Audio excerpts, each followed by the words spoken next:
Chengdu is a city of pandas, food, and culture. It is located in the southwest of China and is close to multiple World Heritage sites. Please follow me as I explore Chengdu and its nearby cities. Today we are going to see the pandas. And there is a big panda base here in Chengdu. I'm here at the Chengdu Road walking street to take the bus directly to the gate of the park. Now, I've just had a very delicious street food that I hadn't been taken for so many years.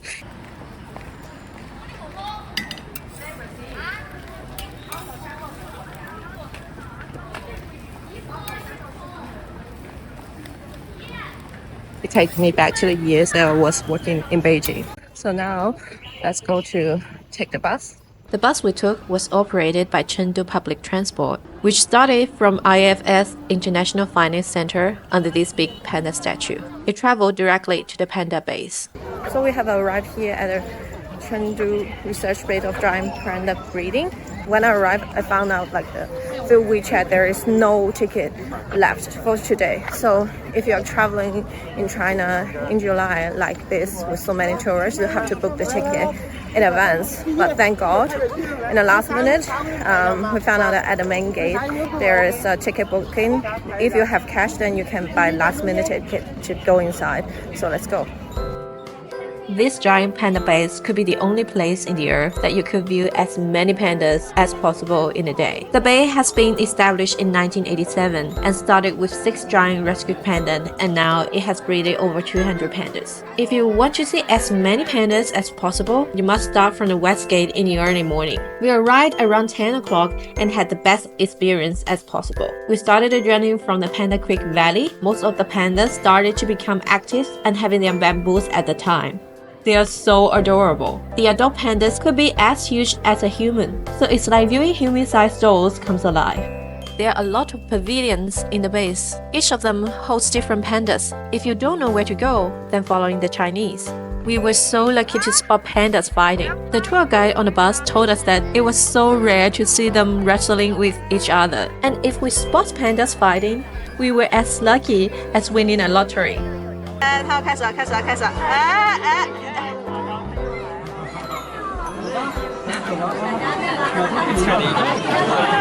这边占上风了。These pandas in this pavilion were so funny. 2 of them were fighting and the others just chilling and having their food and did not care what happened at all.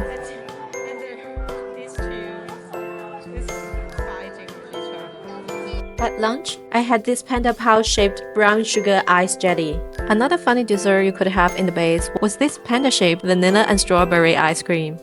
We then visited the Star Giant Nursery House. It was a place that you couldn't miss in this whole base. It is a huge air-conditioned facility with seats for you to rest, and it hosts the newborn panda cubs. Look at this naughty cub who couldn't hold the tree branch and fell on the ground.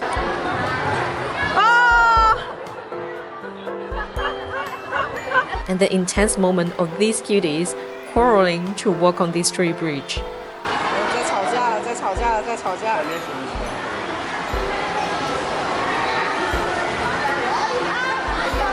Mom of these cubs was also in the house and looking after their babies.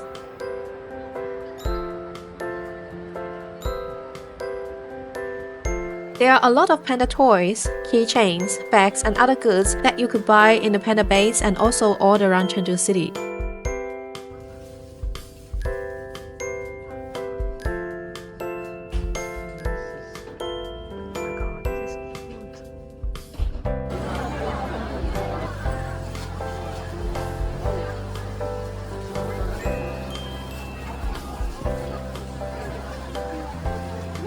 Tell me, who can resist these cuties?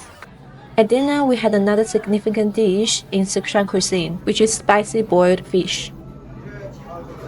This is the most spicy food that we have tried in Chengdu. So basically, even though there's a lot of chili inside of Chengdu's dishes, most of these dishes are kind of mild spicy, but this one is very heavy, very spicy, a little bit salty, and it is very delicious.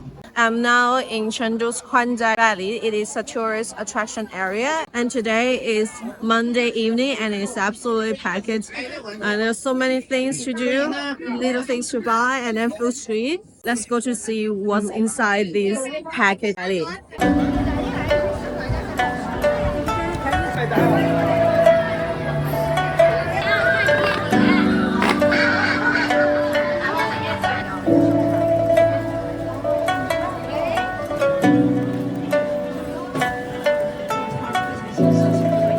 Today's dinner, we tried a famous Sichuan cuisine that is called Mao Wang.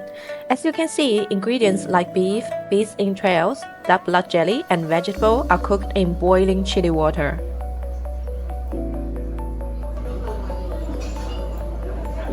This is so good. So good. And then I went to the food store to try tofu pudding. In different areas of China, tofu pudding can taste either sweet or salty. I came from Guangzhou, where people are used to sweet tofu pudding. But here in Chengdu, the pudding is both salty and spicy.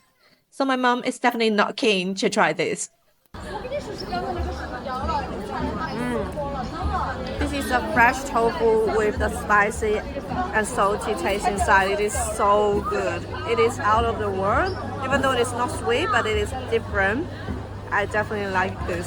Today we are taking the high-speed train again. We're going to a city that is a bit further away from Chengdu that is called Leshan.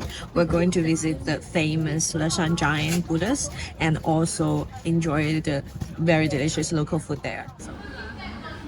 I picked bao chicken as our first dish in Leshan. I picked some of the skewers from the fridge. And then the staff helped me to marinate the skewers in a bowl of cold chili chicken soup base.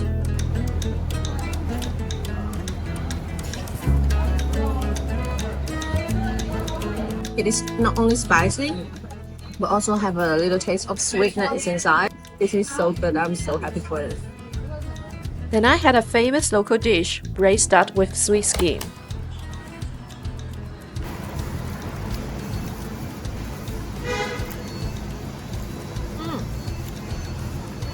It is a braised duck with the sweet skin outside, so it's a little sweet and bitter salty.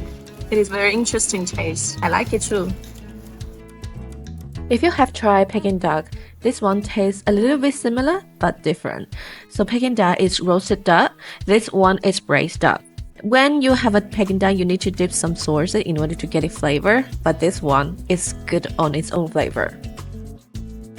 So this is a very traditional Sichuan dessert. It is sweet ice jelly. You can see there's peanuts, rice grape, and a little bit sweetness things added on top of it. The base of this dessert is brown sugar, so you mix everything together, get a bit sweet flavor.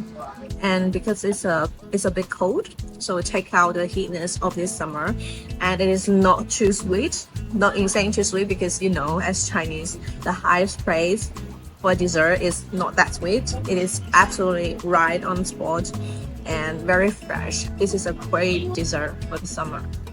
After food, we took a cruise ship to see the largest Buddha in the world, the Giant Buddha of Leshan. The 71-meter tall Buddha was carved out of a hillside and looking down on the confluence of three rivers. It was built in the 8th century and it was listed as the UNESCO World Heritage Site. Now we finished our boat travel and we decided to go to explore the Buddha in a closer way, which is to climb up the mountain. So let's go. When ascending the mountain, I saw a number of other Buddhism statues carved on the surface of the rocks. Some of them were heavily weathered, so you can only see their shape. On the top of the mountain, you could view the three rivers and the Leshan city. Then you were up close to the Buddha, who calmly looked at the city for over 1,200 years. We wanted to reach the feet of the Buddha, so we followed the queue to go down the mountain slowly. The steps were very steep and narrow, and the river howled underneath the mountain. It was a bit scary, to be honest. There was a small platform at the bottom of the Buddha's feet, so you can get a close look of how huge this statue is. We took some photos of the Buddha and climbed back up to the mountain to get out of the park. At the dinner, I had another local dish that's called spicy shredded eel. and the famous Sichuan dish of mapo tofu. The eel was fine, but the tofu was so delicious. The mid-means of the sauce tastes not too spicy or too salty. It was just right. Another day of travel must started with great food. At breakfast, I had this glutinous rice cake with sesame filling, and a bowl of spicy sweet potato noodles with pork intestine. So this noodle is made by sweet potato and it is very tasty. It also has chili and sesame oil to make the flavor explode. Then we took a bus to Dujiangyan city. At lunch, I had steamed beef with rice powder. So this is a steamed dish. It is used by rice grinding into rice powder and then marinated on the top of the beef. So it makes the meat very soft. And also it is have the soul of the Sichuan dish of chili and of spicy and salty in it, but it is a good flavor. And a dish of local bacon with fried mushroom. So this is a type of Chinese bacon that is locally made. It is lighter than the Chinese bacon that I tested before, and it is smoked bacon. It is great.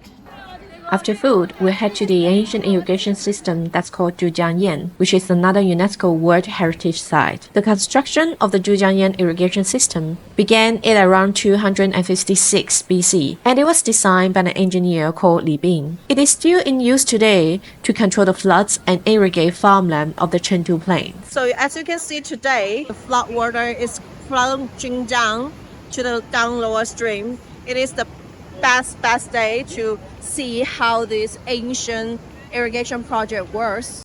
The project has three parts. The first part, which was called Fish Mouth Levee, is an artificial levee that divides the water into inner streams that is deep and narrow, and outer stream that is shallow and wide. So this is the Fish Mouth Levee in working. See how it separates the water into two streams. The second part of the construction is called Flying Sand Weir. It separates the inner stream into two. The final part of the construction is called Bottleneck Channel. The main goal of this project is to further separate the water and lead the water into the river streams into Chengdu Plain. 2,000 years earlier, the Li Bin kind of asking the people to blow this mountain up and then make an entrance for the water into the area. That's like a human-made water pathway. So all the water going down that path is going to Chengdu, which will make Chengdu as rich as today. So there you go. This is the original project that's in use for over 2,000 years. The main river has been separated 3 times in order to manage its floods and then help to irrigate the Chengdu Plain.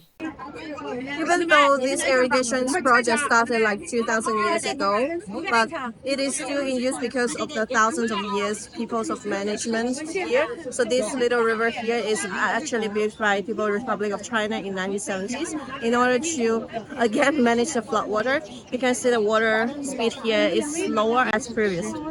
At the dinner, we head back to Chengdu to have a hot pot. So Chengdu is also considered as the center of hot pot. It's authentic, it's delicious, and it was as good as what I imagined a great hot pot was. Today we're gonna visit this Sanxingdui Museum. So it is a museum that's located like 1 hour and 30 minutes away from Chengdu City.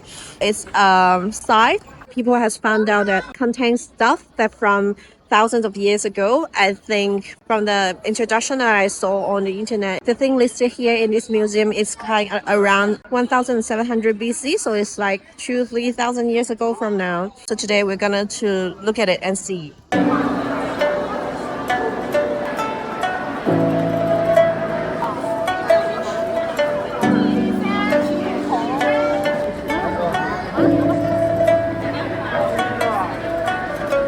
Now we finished our visiting and this is so good. I like this museum so much and I visit 2 rounds in order to figure out what's happening inside. So the first round I follow an official tourist guide that arranged by the museum, and the second round I go with my mom and then to figure out, because Sanxingdui is still being dig out and still being under research and there's no text to prove what it's doing. So everyone is figuring out what are these stuff and what they're used for.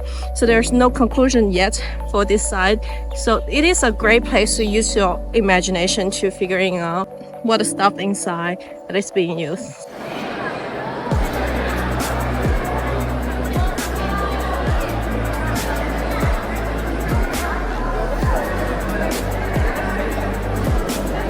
I enjoy the process so much, and this is absolutely my favorite spot in Chengdu. At dinner, we had another two famous dishes in Sichuan cuisine. One is a cold dish that called chicken in red oil sauce, and the other is hot spicy boiled beef. The chicken tastes alright, like the one that I tried before, but the beef it is so spicy. It is much spicier than the ones that I tried in other cities. And during a downpour, we sadly left Chengdu city. In the next video, follow me and my mom to continue our trip inside China as we explore its northwestern region.